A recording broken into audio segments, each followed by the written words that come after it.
The first reading is from the 37th chapter of Genesis, beginning with the first verse. Jacob lived in the land where his father had stayed, the land of Canaan. This is the account of Jacob. Joseph, a young man of 17, was tending the flocks with his brothers, the sons of Bilhah and the sons of Zilpah, his father's wives. And he brought their father a bad report about them. Now Israel loved Joseph more than any of his other sons, because he had been born to him in his old age. And he made a richly ornamented robe for him. When his brothers saw that their father loved him more than any of them, they hated him and could not speak a kind word to him. Now his brothers had gone to graze their father's flocks near Shechem, and Israel said to Joseph, "As you know, your brothers are grazing the flocks near Shechem. Come, I am going to send you to them." "Very well," he replied. So he said to him, "Go and see if all is well with your brothers and with the flocks, and bring word back to me." Then he sent him off from the valley of Hebron. When Joseph arrived at Shechem, a man found him wandering around in the fields and asked him, "What are you looking for?" He replied, "I'm looking for my brothers. Can you tell me where they are grazing their flocks?" "They have moved on from here," the man answered. "I heard them say, 'Let's go to Dothan.'" So Joseph went after his brothers and found them near Dothan. But they saw him in the distance, and before he reached them, they plotted to kill him. "Here comes that dreamer," they said to each other.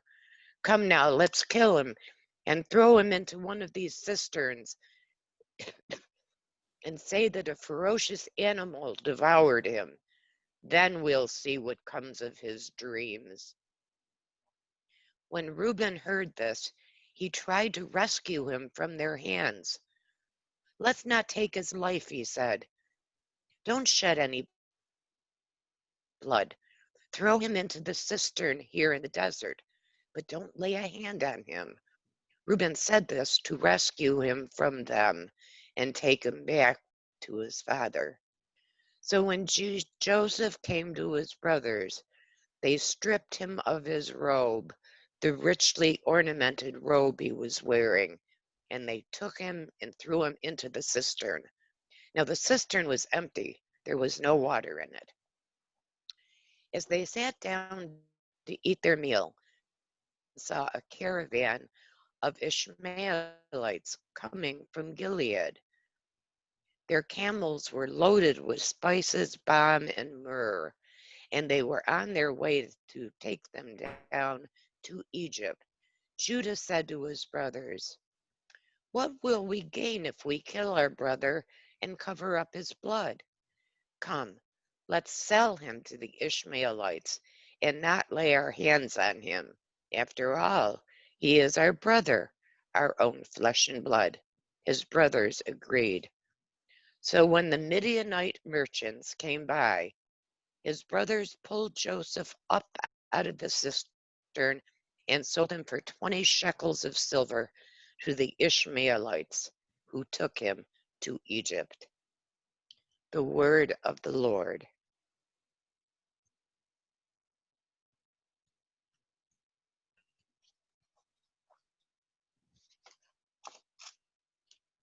This piano solo arrangement by Lloyd Larson is called By Faith. Words and music are by Stuart Townend, Keith Getty, and Kristen Getty. You will also hear music of the traditional hymn, Great is Thy Faithfulness, by William Runyon.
Today's gospel reading is going to bring to mind a similar reading from another part of the Gospels. Many times people confuse the two because they are so much alike. And you know what? That's okay, because they both focus on a similar theme. A reading from the Holy Gospel according to Matthew. Immediately he made the disciples get into the boat and go on ahead to the other side, while he dismissed the crowds. And after he had dismissed the crowds, he went up into the mountain by himself to pray. When evening came, he was there alone. But by this time the boat, battered by the waves, was far from the land, for the wind was against them. And early in the morning he came walking toward them on the sea. But when the disciples saw him walking on the water, they were terrified, saying, "It is a ghost." And they cried out in fear. But immediately Jesus spoke to them and said, "Take heart, it is I. Do not be afraid." Peter answered him, "Lord, if it is you, command me to come to you on the water." Jesus said, "Come." So Peter got out of the boat, started walking on the water, and came toward Jesus. But when he noticed the strong wind, he became frightened and began to sink. He cried out, "Lord, save me." Jesus immediately reached out his hand and caught him, saying to him, "You of little faith, why do you doubt?" When they got into the boat, the wind ceased, and those in the boat worshiped him, saying, "You are the Son of God." The Gospel of the Lord.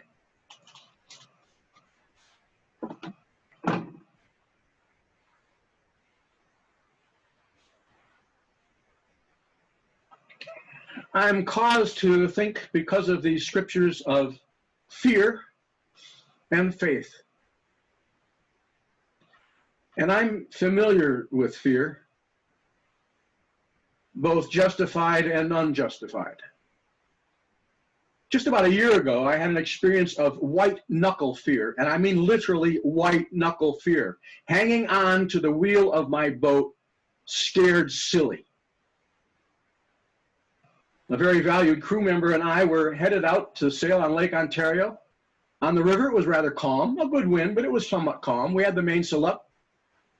And as we approached the mouth of the river and entered Lake Ontario, I could see a bubbling cauldron, an absolute maelstrom of disordered wave. But I felt that once we got through where the river met the lake and an opposing wind, it would be calmer out there. But as we got into it, and we're taking green water over the bow, pitching in all directions, I could see out on the lake that there were boats well out who were having similar experience. And so I came about, brought her about, turned her out, gonna head back in immediately. We were on the lake for about a few seconds. But unfortunately, I won't get too detailed here, but the one poor point of sailing on my well-designed boat is when there's a following wind and sea. The boat doesn't handle well there. And frankly, then it got worse as we were heading in with the wind behind us. I was fearful of the boat broaching, moving down a wave more rapidly than it should and turning to the side, or losing control of the rudder because of the pitching of the boat. And I frankly was quite afraid of being smashed into Ontario Beach Pier. But I knew that if we made it just a little bit further, there was calm water in there, and we made it a little bit further. My crew member was glad that we had decided to turn around. She said to me, if you had decided to keep going out, I was going to go, but I have to tell you, I was afraid. She said, did you see the inclinometer? Now, the inclinometer is a little bubbled thing on the boat that tells you how much the boat is tipped. And it's designed to tip at 20 degrees. We're comfortable at 25 degrees. At 30 degrees, it gets pretty uncomfortable, and typically we either reduce sail or we go in. I said, no, I didn't get a chance. What was the inclinometer? She said, 45 degrees. That boat's not designed to be at 45 degrees. And I want you to know, I'm not ashamed to say, I was scared. I was white-knuckled scared. But I am a sailor, and so what do? You use what skills you have, you use what you've learned, and you take control, and you deal with it. I often think of that with that other gospel story about Jesus calming the storm. Sometimes I wonder if when he said, peace be still, he was talking to the wind and wave, or if he was talking to the disciples. Get a grip on yourself. There was another scripture that could have been read from the lectionary. Both of the scriptures you heard today were from the common lectionary. And another reading from 1 Kings was about Elijah, when God found him hiding, probably in a fetal position, in a cave. Elijah was scared silly, and he went and hid in a cave. And in a still, whispery voice, God said to him, Elijah, what are you doing? And he said, they want to kill me out there.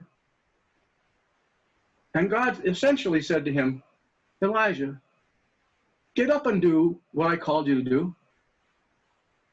Get out of this cave. Do your job. And Elijah did. But I have another fear that in my life deal with. Some of you know I have suffered from post-traumatic stress. And sometimes something will trigger that fear. And despite the fact that it isn't really rooted in my present reality, that fear can overwhelm me, and I'm actually afraid to go out of the house. Makes no sense. And it has happened again and again and again, worrying and being stressed about things.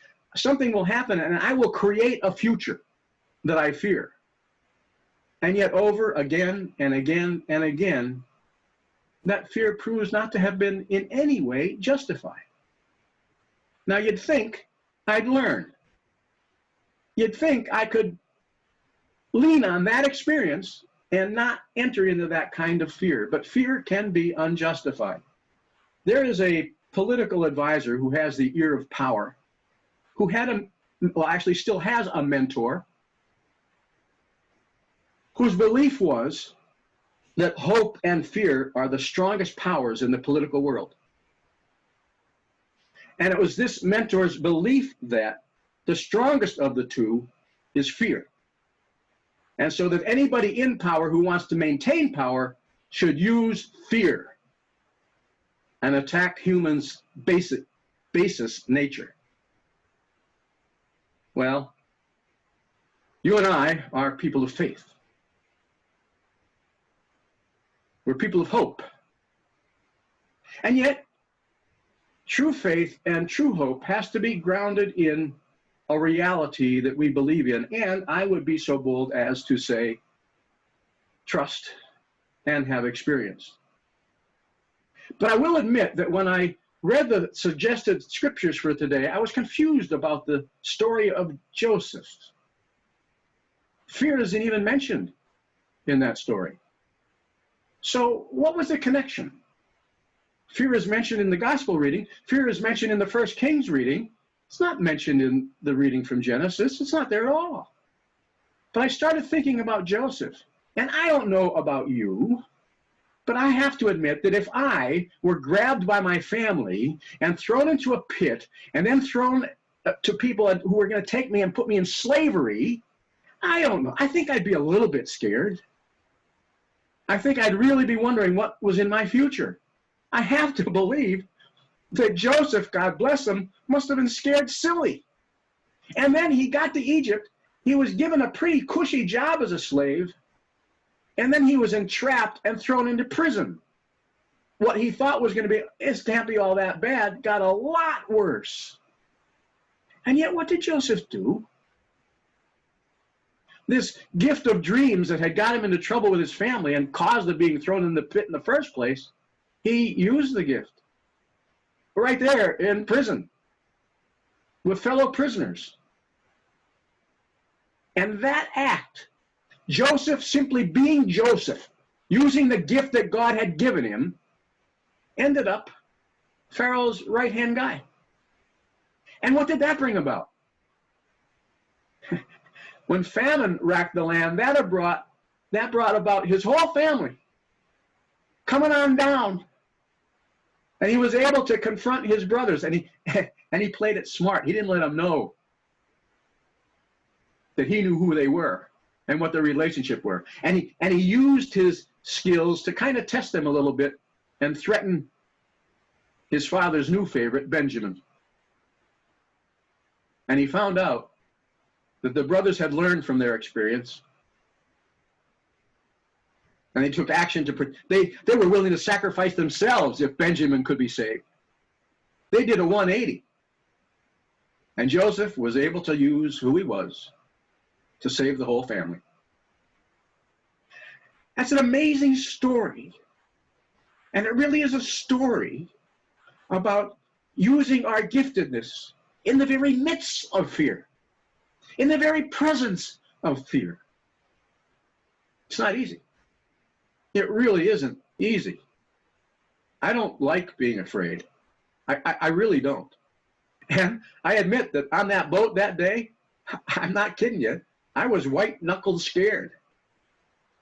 But using the gifts God had given me and the knowledge I had learned, I feel that God had given me, the experiences I had learned from my dad in similar experiences in bad weather, on water, we got home. We gained sanctuary. You know, in the Middle Ages, sanctuary really was that. If you were in trouble and those folk out there, evil was trying to do you in, if you got into a church, you couldn't be touched by the bad guys outside. Well, Thomas Becket would argue about that, but at any rate, essentially, you were safe. Right now, though I'm virtually in our sanctuary on Park Avenue, you and I, right now, are in sanctuary. We're here together. And we share prayers of joy, and we share prayers of concern. Those prayers of concern usually have an element of fear in them. We're dealing with bad things in our life. We're dealing with things that could immobilize us, could just make us crawl into a fetal position and wish not to be there. That's not pretend fear, that's real fear. And yet in our world, there's also manufactured fear being used by others to keep us in that fetal position, to make us susceptible to be manipulated. But no. You and I are in sanctuary. Whether we're gathered here in our little Zoom gathering, or whether or not we're in our homes on any given day, whether or not we're out on the street, whether or not we're going shopping, whether or not we have to interact with other individuals, wearing our mask. I don't know about you, but putting just that mask on elicits a fear response in me. I don't like wearing it. I wear it. I'm very pleased to wear it, because heaven forbid I should be an asymptomatic individual and give this thing to someone else. Ron and I both fear that somehow give it to her dad, it would clearly kill him. The fear is real. It really is really real. But it can't immobilize us. We cannot let it immobilize us. We need to use the skills that we have to address the issues of our world, be they very personal or very general, universal. We really must. And so that brings us to poor Simon Peter. You know, I really, really like Simon Peter. When I was a teenager, the big movement in the United Church of Christ was coffee houses. There was even a Peanuts cartoon where Charlie Brown says to Linus, "What church do you belong to?" And Lina says, we don't belong to a church anymore. We belong to a coffee house. Well, Charlie Schultz was a UCC guy, and he was familiar with the movement in the United Church of Christ. And frankly, I actually spent a weekend at a retreat with Lyman Coleman, who wrote the book, The Coffee House Itch, teaching people how to create coffee houses as a ministry of the church. And we went home from that retreat, and we created a coffee house that transformed our youth fellowship completely. What an experience.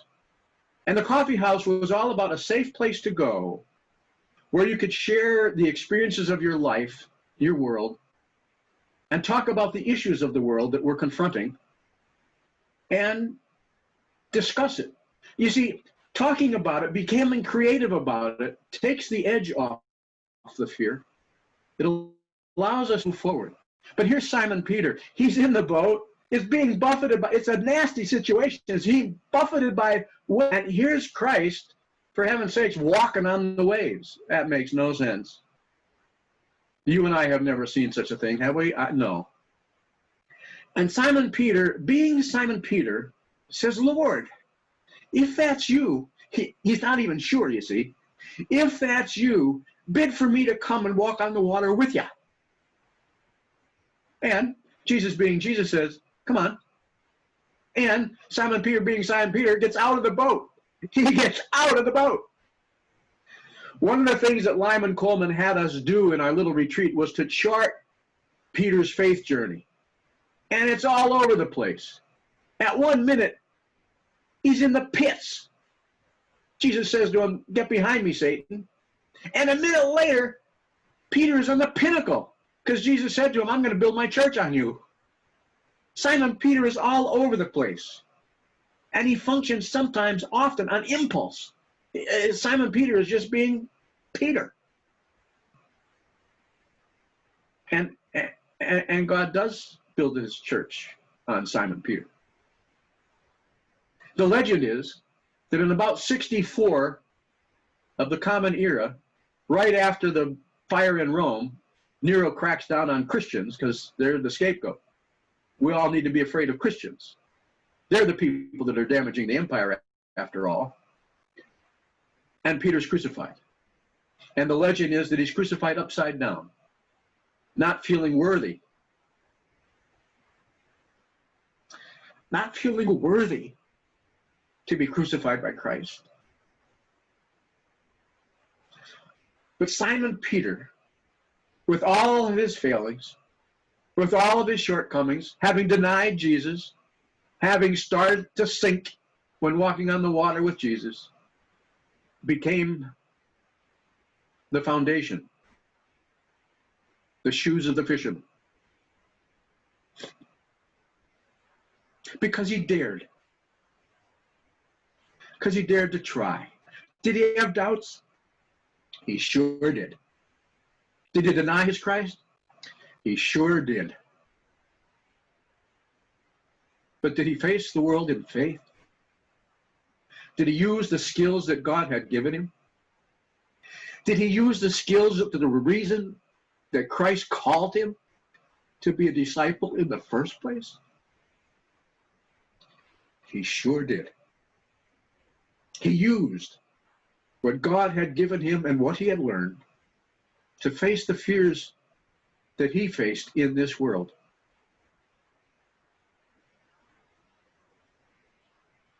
The simple reality is that that's all God is asking you and I to do. That's it. Just use who you are, face the fears, and know that even on the turmoil and the bubbling cauldron of the waves, your Christ is with you. And he'll reach out his hand, and he won't let you sink. Amen.